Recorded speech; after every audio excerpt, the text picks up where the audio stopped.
How many people here are registered to vote? If you don't vote, stop your bitching. You ain't got no say, you ain't involved in the system. I don't want to hear it. Hey, I used to be the guy that stood up here and said if voting could change anything, it would be illegal. I used to believe that, but I can tell you from experience, I was wrong. 6 years ago, in the town of New Paltz, where I was from, about 10 of our friends got together and we said we're going to run a slate of candidates for town, village board, and mayor. And everybody was like, what are you guys, crazy? And we're like, nah, we'll just go out to get the petitions, we'll run a campaign, and we'll at least talk about the issues. So we did. We got all the petitions we needed, we handed them in, we were on the ballot. It was great. Then what happened was we started running a campaign, and we started garnishing all kinds of real interest, and people were excited. Young people coming out of the woodworks. Oh, senior citizens wanting to come to our meetings, find out what we had planned. No one expected the results, but on election night, we not only won the mayorship, we took a majority on the village board. We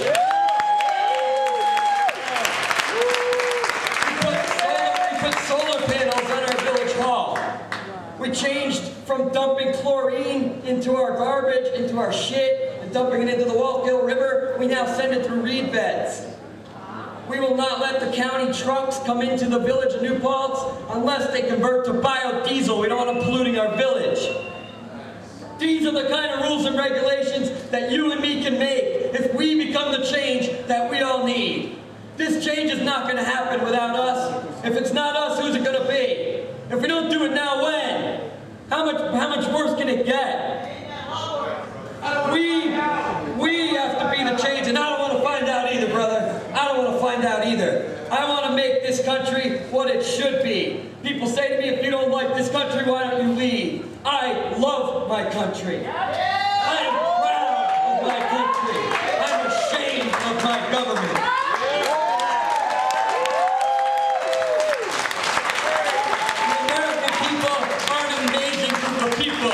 A little blind right now, a little misguided, but beautiful, wonderful people. Know us more than the people of anywhere else in the world. We are all beings on this planet that need to share it. And all this separating us, that's how they keep us down. The #1 fear of the United States government is an alliance between blacks and whites. It scares the fucking shit out of them. When I was in New York City at the rally in 1995, giving a speech on top of a soapbox because they did not give us a permit for a PA, they let me talk and talk and talk until I started talking about, I said, look around you. New York City was one of the few events in the country when you put on a marijuana event that's not a vast majority middle-class white people. It is about half black, 20% Hispanic, Latino, and the rest is white. So I'm standing there in this crowd, and they're all surrounding me, and everybody's smoking and enjoying themselves. And I said, look around you, brothers and sisters. None of us will be hanging out together. We're all brought together here by a 5-pointed leaf. Yeah. As soon as I said that, 14 New York City police officers picked me up off the ground and carried me away.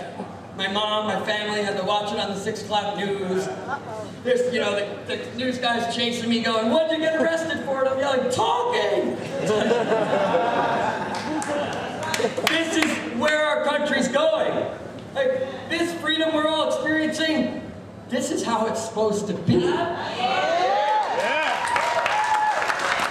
isn't exceptional. This is right. What they've given us is wrong. And so we're so disillusioned we don't even know what we want anymore. We don't even realize what we've been given. Our original government gave us one of the greatest guarantees any government has ever offered its people. But it came with responsibility. And we need to take that responsibility back so that we can have our freedoms back. There's nothing they can do about it if we band together and demand our freedom. Yeah.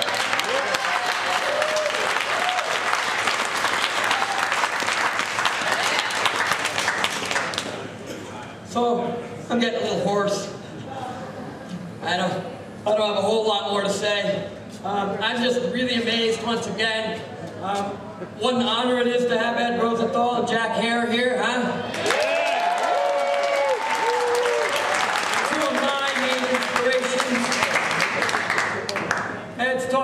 I think more people on this planet how to grow that sticky danky that we all like than anyone on the planet. And Jack told us all about hemp and all the other things that marijuana can do. What you gotta do is you gotta imagine a crop more versatile than the soybean, the cotton plant, and the Douglas fir tree put together. One whose products are interchangeable with those from timber or petroleum. One that grows like Jack's beanstalk with minimal tending. There is such a crop, cannabis hemp, marijuana. Henry Ford introduced an automobile with fuels derived from cannabis hemp, marijuana. Even the fenders were made from hemp. Ford's vision was to grow an automobile from the soil. I'm sick and tired of being a conscientious objector in their war on drugs. I'm sick and fucking tired of watching them drag away my brothers and sisters, one by one, for smoking a plant that God, Jah Jehovah gave us. How long are we willing to peacefully stand by? The first two drafts of the Declaration of Independence, they were written on hemp paper. The daughters of the American Revolution sewed hemp linens for the Continental Army. In regions where hemp was prominent, such as Hempstead, New York, and Hemp Hill, Texas, towns all over the United States were named after pot. One of the most unfortunate aspects of the anti-marijuana legislation is that it defines a crime, which is a crime without any victim. I'm sick and tired of always having to look over my shoulder. I look in my rearview mirror and the cops, they're pulling me over. I'm sick and fucking tired of being searched and harassed time and time again. It's time we stood up and say no! Like in the days of Nancy Reagan. No! Can I search your car? No! Can I search your house? Can I search your pockets? And friends don't rat out friends, ever.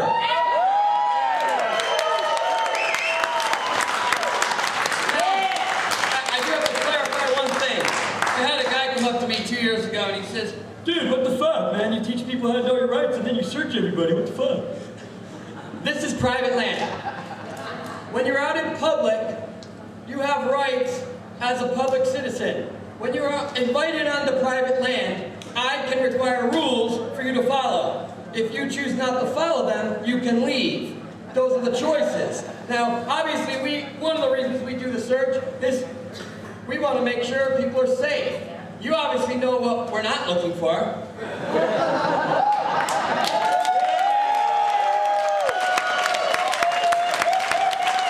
So please try to remember that these guys are here for us. Most of the guys on this security team are like personal friends of mine.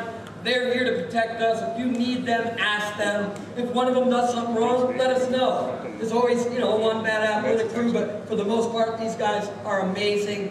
We wouldn't be able to do it without them.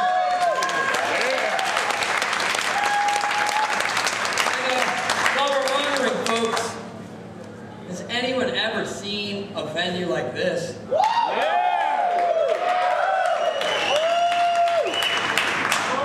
Now, I say this about Larry, the landowner, all the time. I say that if I had to make up a landowner, I wouldn't have made him as cool as Larry because I wouldn't have known I could.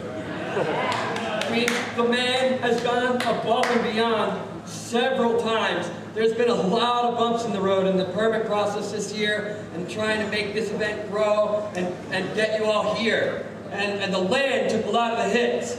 And it took a lot of time, energy. And they did it for us. So let's do it for them. Let's take care of it.